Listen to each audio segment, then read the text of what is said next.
The power of e-commerce businesses is the fact that you have almost unlimited scalability.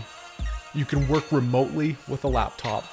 You can have fully distributed international location independent teams, and you can do work on your terms. But to make this all work effectively, to do it right, to do it at 7+ figures, you've got to have systems, you've got to have tools, and you've got to have processes that make it all work and that enable that scale to happen. In this video, I break down my exact software stack and how I scale to 7 figures and beyond. Hey guys, welcome back to Heist. My name is Adam. On this channel, I break down how to build, scale, and ultimately sell Amazon-centric e-commerce businesses. In today's video, I've got an important topic that is really critical as you level up in the Amazon game and scale your business and brand, as you add team members, as you crest into 7 figures and beyond.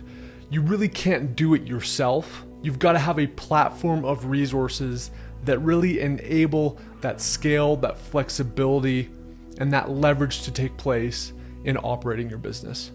So this is an important video. It's going to break down exactly the tools and software stack that I leverage in my own brands that enable me to manage, grow, and scale with little time, with a fully distributed team, and with a location independent infrastructure where the business is running even if I'm not in it. So I'm going to start off by talking about the hub, or the foundational software platforms that are really the inner states of exchange of information and communication within an e-commerce or Amazon-centric, digitally native business.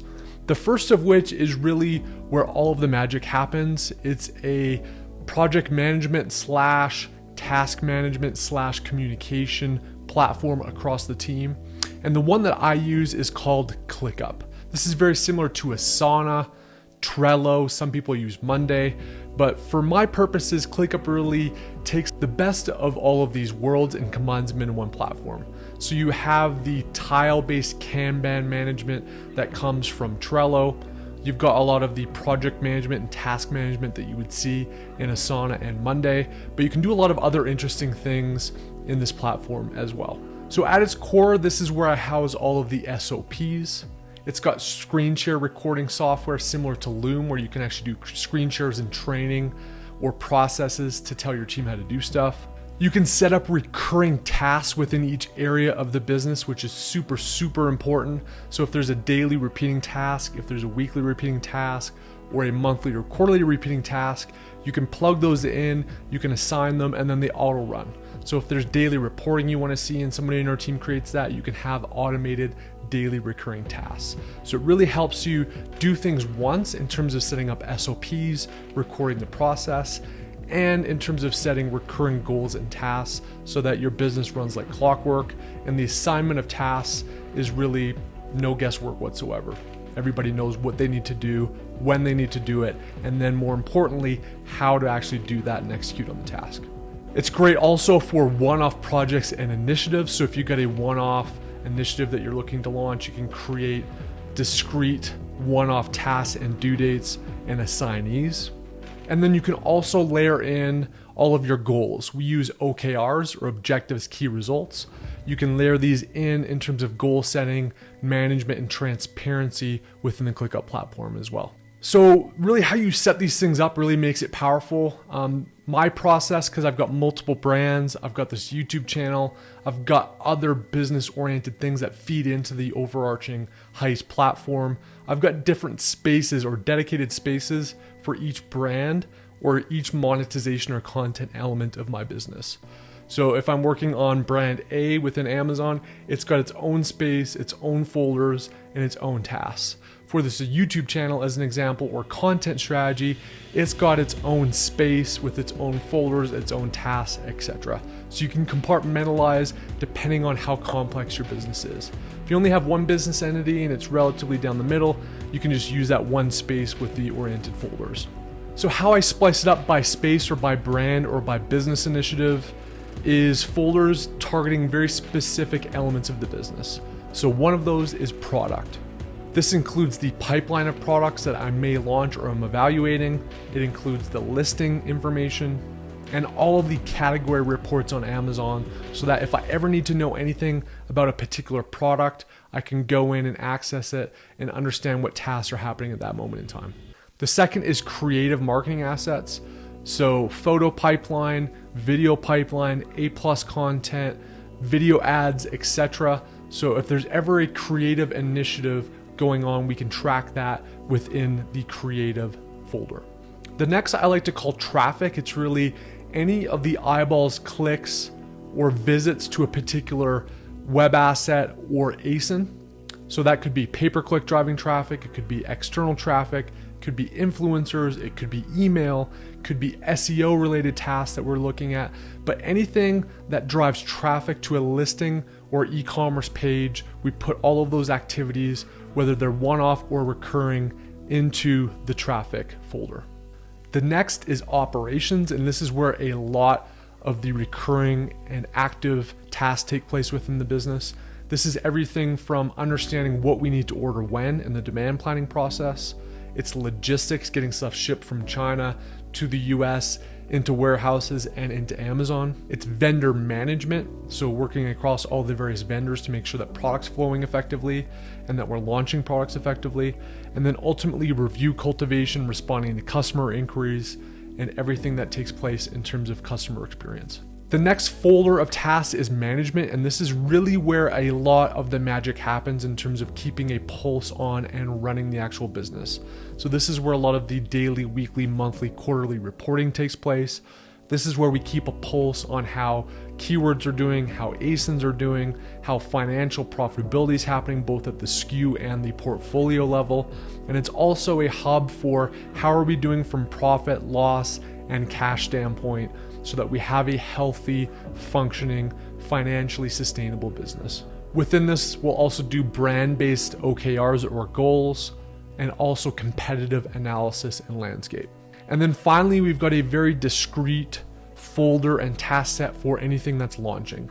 So while it technically feeds into the product category, there's very specific, discrete one-off tasks that take place when launching products. So each one of the brand spaces has a launch-based folder as well. So ClickUp's phenomenal. You can come in at night like I do, where I've got a team in Asia primarily. I can load up any task for that day or that week, assign them, set due dates, and then the team knows precisely what they need to do and what their workflow is. Equally important, there's these recurring tasks that are set up at the folder and space level with assignees and dates that run like clockwork. So if I don't need to think about what I need to be doing today or this week, all those things are auto-populated within my own personalized dashboard as a user of ClickUp. And then myself as a business owner and quarterback, so to speak, I can see the overarching view and distribute resources as necessary. Equally important, you can house all of the information, the SOPs, the videos, etc., all in that space and reference them for the tasks that you create. So literally could not function as an international team with different time zones and a lot of different complexity across brands. ClickUp brings it all together and is the glue and foundation that makes this all happen. The next hub-based software tool is Slack. And this is really, like I think most of us have seen over the last couple of years, a really awesome tool to supplant the need for email for internal communication. So it's got a lot of different dashboards depending on topic, where you can interact as a group in a dashboard-like way where you can see all of the communication, you can tag people, you can share resources. Email is incredibly inefficient. It's hard to keep track of. So having Slack as a one-stop shop for internal communication is massive. Additionally, if there's more private-oriented conversations, so let's say we've got questions about the pay amount that's coming through or an individual issue that takes place, there's also direct messaging within Slack that enables you to interact one-on-one with various members of your team for more private-based conversations. The other thing that's awesome about Slack is obviously the app. So when I've got a team primarily in Asia that's kind of working late at night, I'm not by my laptop or computer, I'm sitting on my couch enjoying my evening, I can actually see messages come through on the app. So Slack's phenomenal for a distributed workforce, that doesn't require you to be pinned down to an actual computer to do your work. The next, and I literally could not live without this, is the Google Business Suite of tools. This includes business enterprise email. It includes all of the video-based conference meetings that we have through Google Meet, which automatically populate both in the Google email calendar as well as in my ClickUp calendar. It's Google Sheets, where we live, breathe, and die by the data of our business within Google Sheets. So unlike Excel, which is very file-based, we can have a distributed team working on the exact same spreadsheets, trackers, and tools that we need to run our business on a daily basis, and it's all remote. So we can all access the same file at the same time or at different moments in time, and we don't need to worry about emailing files or realizing whether or not we're working on the latest version. We use the same thing for Google Docs for certain documentation, as well as Google Drive to save core files for the business, whether it's ASIN related creative, whether it's dimensional data for shipping, or just general documentation and library tools of files that we need to keep within the business. All of that happens within Google Drive. And then finally, Google Keep is a really cool tool where if I'm surfing the internet, if I'm watching a YouTube video, if I've got a screenshot of something I think is interesting, I use that as kind of my second brain where I can dump links, assets, information that I think is unique and interesting. I can apply different tags to it, and then I can come back and have a warehouse of all of my ideas and information that I've come across when I'm on the go or on my laptop, and keep that all within Google Keep. So the Google suite of software is phenomenal. Literally couldn't run the business without it. The final two are related to communication. The first of which is WeChat, which if you've ever done business with a vendor in China is the lifeblood of your communication. So most of your evenings, if you're in the Western world, are going to be spent on WeChat interacting with folks from China, whether you're evaluating new vendors or you're ordering product or have questions about production, anything that's happening with the physical production of your product or shipment of your product from China, it's all going to take place in WeChat, and it becomes a fundamental arm of a physical products e-commerce business. And then the final hub tool that we use is something called Viber, very popular with folks in the Philippines and Asia. And we use this solely for emergency communication. So one of the challenges I think with a team that's say in the Philippines is sometimes there's intermittent power outages, connectivity issues to the internet, etc. So you may not have access to ClickUp or Slack or some of these other email tools, etc. So Viber is a really good app that's discrete that we use for emergencies. So if I've got something where somebody may not be by Slack, they may not be by their computer, we use Viber for emergency communications. If there's a hot button issue, say your account got suspended or an ASIN's down or something like that, we know that if a message comes through Viber, it's critically important and we need to pay attention to it because it's basically our emergency line. So moving along to more Amazon or e-com centric management tools, let's dive into that software stack. So let's start off with one that's obviously near and dear to my heart because I'm actually a partner in it. And it really is a core part of our daily workflow in terms of managing our Amazon business. And that is a software tool called SELLERISE. What we personally use SELLERISE for primarily in terms of what gets the most use is the daily performance management. So it's got amazing dashboards for how your SKUs are doing at the SKU basis from a profitability standpoint and all the core metrics that you care about financially. So we look at that in terms of daily performance, yesterday's performance, as well as the monthly performance. So you have a pulse on how healthy your SKUs are doing within your business. That includes the app, the mobile app, which also is fantastic for kind of getting a pulse on how your business is doing. We also use this for critical alerts. This can message into Slack if something has happened with an ASIN. Let's say you got a 1-star review, someone's changed an image, it's changed categories, your dimensions and costs have changed. Anything that's core to a specific ASIN that happens, SELLERISE keeps a pulse on that, message you either within the app, email, dashboard alerts within the software, or it can even ping your Slack channel so your team knows what's happening, especially if you're sleeping and not paying attention to what's going on. So save my bacon a number of times in terms of knowing things that have occurred within the ASIN in terms of alerts. Reviews are a massive part of SELLERISE, so all of the automated request to review buttons take place within that, and then all of the tracking, management, and dashboards of review performance at the portfolio and product level is all leveraged within SELLERISE. And if you ship larger products, which I've got a number of those in my portfolio, the shipping optimizer is what we basically use now, even versus setting up shipments in Amazon Seller Central. We basically do all of our shipping logistics in terms of getting stuff into Amazon within the SELLERISE shipping optimizer tool. And then finally, despite having a bookkeeper and accounting team that provides detailed monthly profit loss statements, cash flow statements, and balance sheet information, if I'm in the middle of a month and the month hasn't closed yet, I go to the P&L within SELLERISE to get a bit of a gut check on how is the net profitability of the business doing from a net income standpoint within a particular month before the month's closed. Beyond SELLERISE, I would say the next core Amazon-centric tool that we use is HELIUM 10. Talked a lot about it on this channel. Primarily what I'm using HELIUM 10 for now is anything related to keywords. So how are my ASINs doing in terms of keyword performance? How many keywords are we ranked top 10 for? What's the search volume we're ranked for? Keeping a pulse on that is really core to understanding traffic and ASIN health. Equally important is the keyword research, which I've done a number of videos on. We use the Cerebro reverse ASIN lookup to look at, identify, and find keywords both before we launch products to validate them, and then once we've launched products, we have recurring tasks again through ClickUp that take place. So we on a recurring basis continue to analyze the market landscape, look at what ASINs are performing well, and understanding where we and competitors are ranking well. So keyword tools are really the core element of what I use HELIUM 10 for. Also use the Chrome extension. So if I'm just evaluating a market, want to see how much revenue various ASINs are coming in, when I'm in Amazon.com looking at products, we'll use the Chrome extension as well. And then finally, there's some elements of product research that we'll use, although we're not really heavy on HELIUM 10 for product research. That's one other function of HELIUM 10 that's valuable to use from time to time. Moving along, pay-per-click software is something that I've spent a ton of time on the last couple months.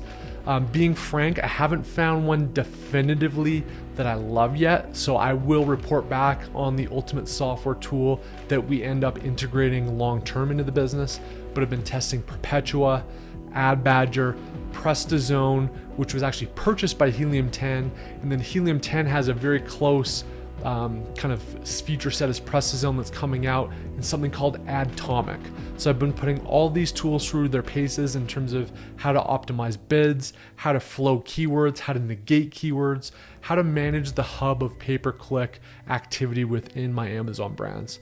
The verdict is still out. I'll come out soon with the tool that I am going to lean into full-time and long-term, but pay-per-click software is an element of managing an Amazon business because it's very difficult to do things at scale and in an automated basis without software tools to help you do that.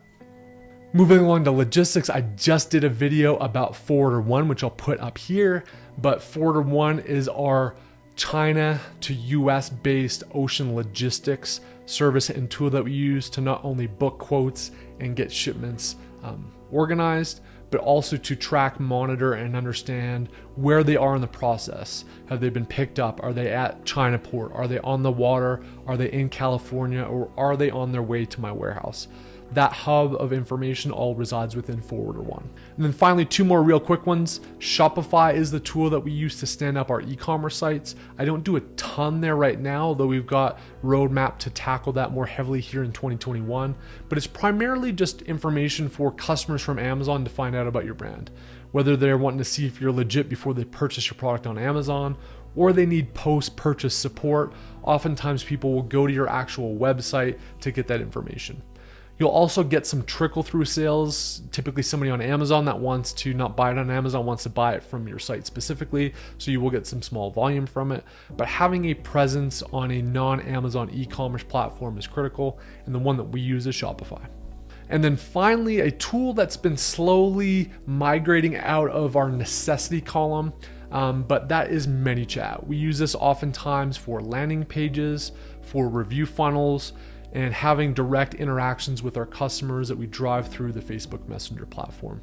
Another one that we've started to use as much as MANYCHAT is a tool called TYPEFORM.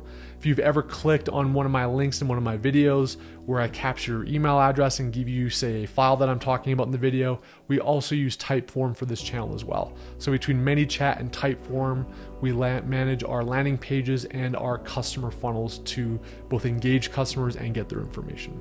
So beyond Amazon, obviously financials, whether you love it or it gives you a headache, having a pulse on the financial health and performance of your business or various businesses is critically important to managing at scale, and certainly managing once you crest above 7 figures. So the core one that we use, and frankly aren't in it a lot, it's more of our bookkeepers, is a software called XERO, XERO. And this is really where all of the transactions and accounts, credit cards, checking accounts, etc., that are plugged in for my various businesses that all get fed into XERO. The bookkeeping vendor that we use then compiles all of the necessary transaction information, categorizes it properly, and turns that into income statements on a monthly basis, turns that into balance sheets so we know the cash position, and then ultimately this information, not only in terms of managing the monthly, quarterly, annual financial health of the business, is also used in turn for all of the tax filings that we need to do on an annual basis at both the federal and the state level. I mentioned SELLERISE up above, but if it's happening within a month, so before the bookkeepers have actually done the formal profit loss statements and other financial documents, we will use the SELLERISE net income statement tool to understand the intra-month health performance and SKU performance from a profitability standpoint of the business as well. Then the final two, in terms of if you're US based and are filing state taxes, TAXJAR is a tool that we've started to leverage here to manage state income tax. Luckily, Amazon now manages most of the state tax liability for most of the states, but you may want to consider filing state taxes for any transactions that take place in your actual state with which your LLC is based and where you're incurring transactions. Most of this, frankly, comes from the Shopify side. Talk to a tax specialist. I'm definitely not one on how you want to manage your state taxes for Amazon, but TAXJAR is a fantastic tool to automate it and to take a lot of the guesswork out of how to file your state taxes. And then finally, Chase. That's who I bank with. So all of our accounts, checking accounts, saving accounts, credit cards for all of their various businesses are all plugged in there. So usually log in every couple of days at least just to understand what's in the various checking accounts, what's the cash flow position. If we have to send out wires for international purchase of product, to pay employees, to do other things, that's all done within chase.com and the tools that Chase has. So to put a bow on this and wrap it up, we will end with creative, which is relatively lightweight. I'm not a graphic designer. Most of the graphic designers that we leverage are going to use the Adobe suite of whether it be Photoshop or Adobe Illustrator. For a lot of the nitty gritty, doing thumbnails on this channel, basic stuff to listing imagery, cutting quick little videos, things like that, the primary tool that we use is Canva. Call it a non-graphic designer friendly tool to create assets for your business. So we use it a ton. I certainly am in there a lot. And then the other one that I use for videos like this, where we're doing screen recordings, we're doing content for our brands to post to YouTube, we're doing general video editing, is a tool called Camtasia. So Canva and Camtasia are the ones that we use for creative. So maybe it sounds a little bit complicated, but honestly, these tools make the lifeblood of operating a fully remote e-commerce 7-figure plus brand work. It automates things, it adds process, it adds a platform with which to operate efficiently, to manage, scale, grow both your brand and your team. Hope I've given you some ideas on how to better run and operate your business. If I forgot of any, or there's any killer software tools that I or the Heist community should be leveraging, do me a favor, drop a comment down below. If this is your first time here, smash subscribe. We do this every single week, dropping value bombs wherever possible to arm and enable you to build a life-changing, digitally centric Amazon business. And until next week, cheers, guys.